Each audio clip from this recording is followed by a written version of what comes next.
Assalamualaikum warahmatullahi wabarakatuh. Yang terhormat Ibu Bapak dosen penguji, uji kinerja, mahasiswa PPG dalam jabatan Tahun Transformasi Plus Kementerian Agama Republik Indonesia di LPTK Universitas Islam Negeri Salatiga, batch 4 tahun 2025. Perkenalkan, nama saya Sudirman, nomor peserta 910073146057. NIM PPG 27040251919. Saya Guru Madrasah Ibtidaiyah Nurul Yakin NW Tundung, Desa Mantang, Kecamatan Batu Kriang, Kabupaten Lombok Tengah. Saya adalah mahasiswa pendidikan profesi guru dalam jabatan di LPTK Universitas Islam Negeri Salatiga. Pada hari ini, saya akan melaksanakan praktik pembelajaran PBL Problem Based Learning, materi bab 8 lingkungan jadi rusak. Selamat menyaksikan.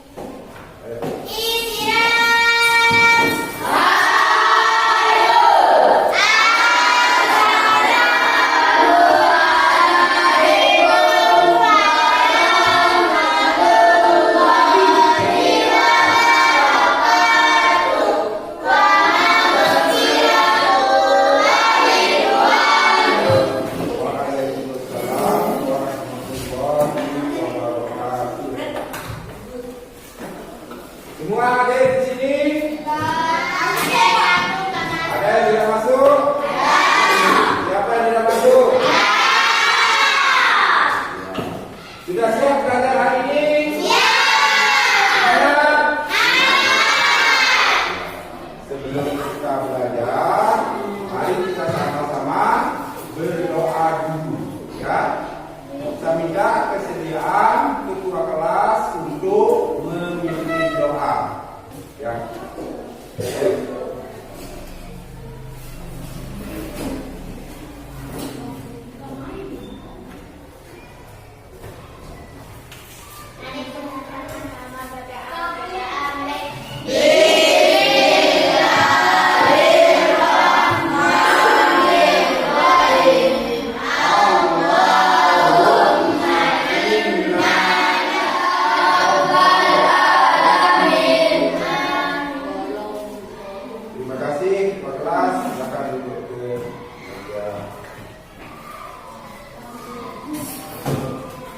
Selanjutnya, supaya kita lebih semangat lagi, ya, supaya tidak ada yang ngantuk, mari kita tepuk semangat.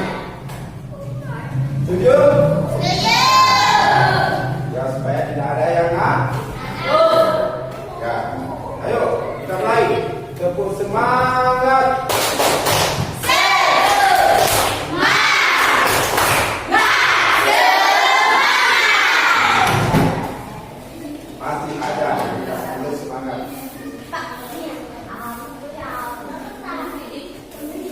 Kita ulang lagi sekali. Sama-sama, biar semangat. Ayo, kita ulang lagi sekali.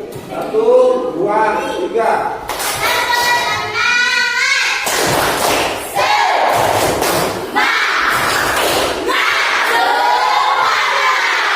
Ya, terima kasih. Selanjutnya kita akan menyanyikan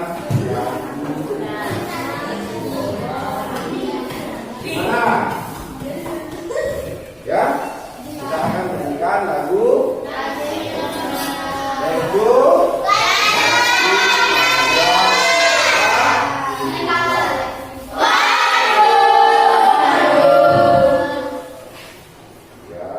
kita lanjutkan, ya, pelajaran kita yang kemarin, yaitu kita harus mengingatkan yaitu mengenai gempa bumi.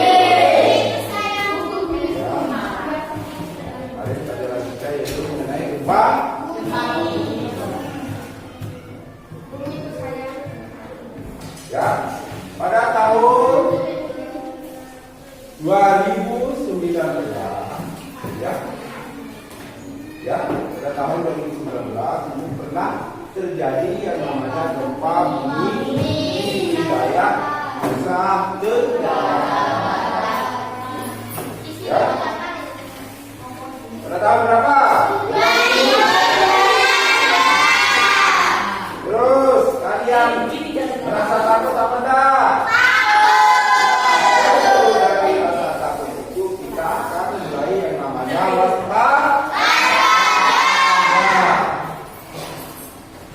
Kita waspada terhadap bencana yang berupa gempa bumi.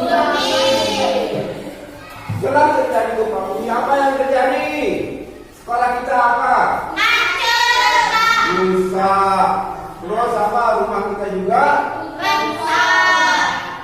rusak, roboh. Terus apa lagi?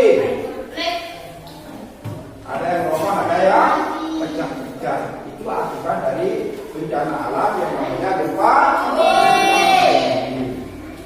Ya, untuk itu kita harus waspada terhadap bencana alam yang namanya gempa bumi. Kalau ada peringatan dari BMKG dan BMKG yang resmi, ya kita harus selalu waspada. Ya, selanjutnya kita lanjutkan ke tema pembelajaran kita. Ya, peserta didik memahami ya penyebab bumi berubah karena faktor alam. Yang kedua, yaitu peserta didik mencari hubungan antara peristiwa alam dan bencana alam. Yang ketiga, yaitu peserta didik mampu menjelaskan dampak ya bencana alam terhadap kehidupan manusia. Ya, sekarang saya akan putarkan sebuah video pembelajaran ya. Yang pertama yaitu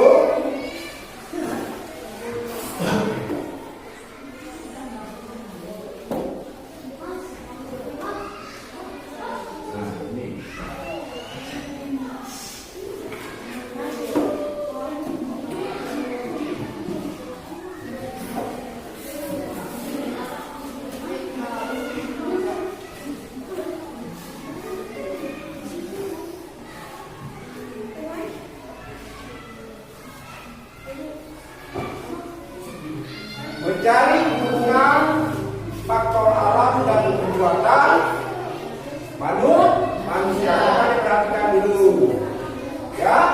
Mencari hubungan faktor alam dan perbuatan manusia dengan perubahan kondisi alam di permukaan bumi, ya. Terus selanjutnya nomor 2, identifikasi. Perhatikan, ya. Perhatikan dulu ya.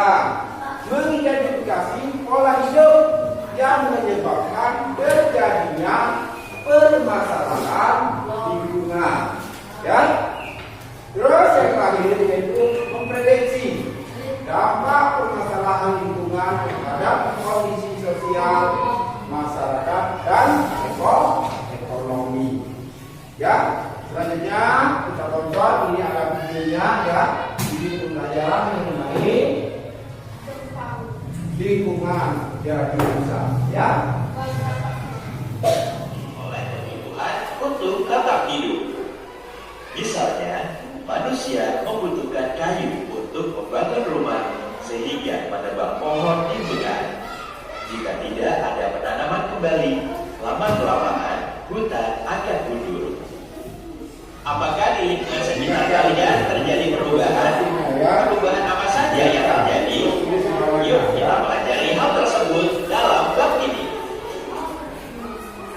Mari kita mencari tahu perubahan lingkungan akibat kegiatan manusia. Adik-adik, mari berkumpul dalam kelompok. kemudian diskusikan dalam kelompok lain mengenai contoh-contoh kegiatan manusia yang menyebabkan perubahan di lingkungan. Kegiatan apakah itu? Lalu perubahan apa yang terjadi di lingkungan? Silakan diskusikan dengan teman kelompok kalian ya. Manusia dan sampah. Hampir semua aktivitas manusia akan menghasilkan sampah. Jumlah manusia yang bertambah juga menyebabkan semakin bertambahnya sampah yang dihasilkan. Beberapa sampah mengandung bahan yang membutuhkan waktu lama untuk terurai. Contohnya plastik. Plastik akan tetap menjadi sampah untuk waktu yang lama. Sampah plastik yang tidak dikelola dengan baik akan mencemari lingkungan. Misalnya dibuang ke sungai. Plastik tersebut dapat terurai menjadi mikroplastik. Air sungai pun jadi tidak bisa dimanfaatkan karena mengandung mikroplastik. Kemudian sampah dari sungai akan mengalir ke laut. Laut pun akan tercemar oleh sampah plastik. Biota laut seperti plankton secara tidak sengaja dapat memakan mikroplastik. Kemudian plankton akan dimakan ikan dan ikan tersebut dimakan oleh manusia. Dengan demikian, mikroplastik berpindah dari plankton ke makhluk lain termasuk manusia. Mikroplastik yang masuk ke dalam tubuh dalam jumlah besar dapat membahayakan kesehatan. Plastik yang tidak bisa keluar dari usus akan mengendap di dalam tubuh. Lama-kelamaan dapat mengganggu sistem pencernaan. Adik-adik, berikut beberapa kosakata baru yang mungkin baru kalian dengar. Mikroplastik adalah komponen plastik yang berukuran kurang dari 5 mm. Biota adalah keseluruhan flora dan fauna yang terdapat di dalam suatu daerah. Adik-adik, semoga setelah mendapatkan penjelasan mengenai sampah tadi, adik-adik menjadi lebih sadar akan lingkungan sekitar kita ya. Dengan mengurangi sampah, misal membawa botol minum sendiri atau membawa tas kain untuk mengganti kantong plastik, dan tidak membuang sampah sembarangan, sudah merupakan sebuah contoh nyata dari kepedulian kita terhadap alam sekitar. Halo adik-adik, setelah sebelumnya adik-adik sudah mendapatkan pembahasan mengenai jenis-jenis sampah. Sekarang kita lanjut lagi ke materi selanjutnya, masih mengenai sampah. Komposisi sampah. Pertambahan jumlah penduduk merupakan salah satu faktor meningkatnya jumlah sampah di suatu wilayah. Menurut komposisi sampah, ya.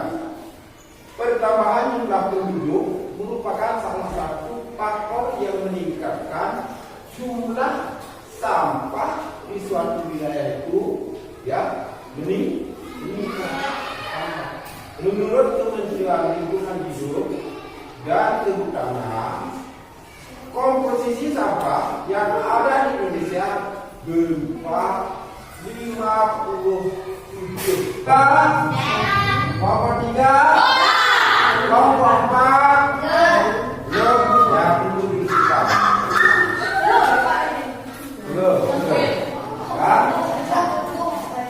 Ini pelajaran yang menyenangkan, ya, pelajaran yang paling menyenangkan. Ya.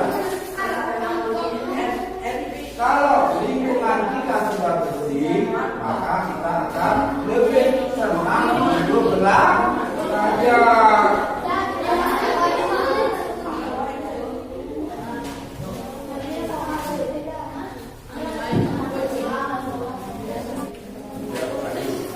Semuanya Pak. Dan hasilnya. Ayo dibaca dulu. Tunggu namanya. Ya, ya. Ayo.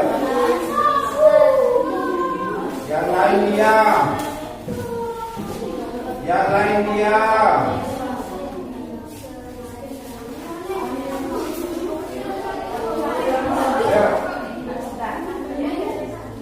Ya. Assalamualaikum.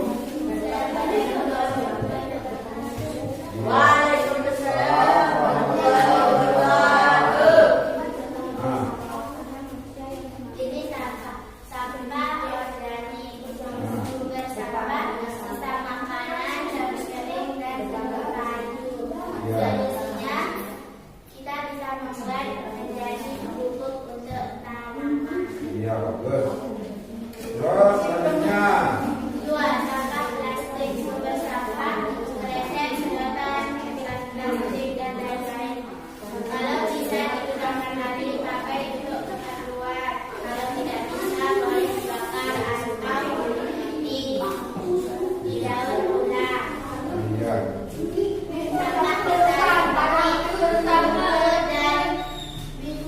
kertas. Solusinya, bakar atau juga bisa dibuat kerajinan seperti kertas origami, kertas, dan lain-lain. Iya. Terus. Sampah kaca. Iya. Sumber sampah, gelas, piring, kaca jendela, dan lain-lain. Buang kaca pada tempat khusus kaca agar bisa didaur ulang atau berulang. Iya. Ayo kesimpulannya. Sampah-sampah yang ada bisa kita daur ulang atau buang di tempat sampah. Jangan buang merata-rata agar mengelola rumah dan masyarakat nyaman dan asri. Bisa juga dikirim ke pusat daur ulang atau bisa dibakar. Yang terpenting, jangan buang sampah di sungai karena bisa menyebabkan banjir dan air sungai kotor. Iya. Sudah. Terima kasih untuk kelompok kedua. Untuk presentasinya. Iya. Ya. Ayo siapa lagi? Untuk kelompok berapa? Kelompok dua sudah. Kelompok tiga. Ayo maju kelompok tiga. Ayo maju. Ya. Sini. Ya.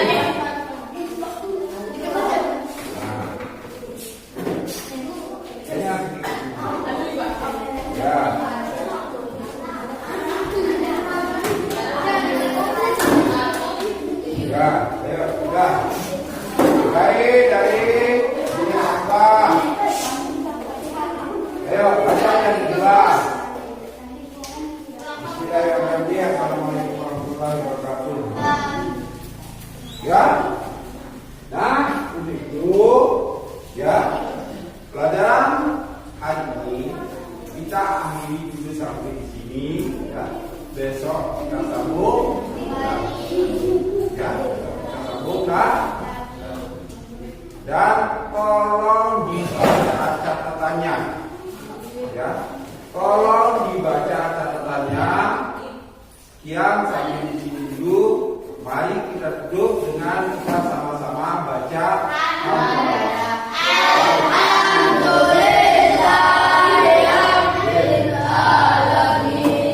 sekian dan terima kasih. Wabillahi taufiq wal hidayah. Wassalamualaikum warahmatullahi wabarakatuh.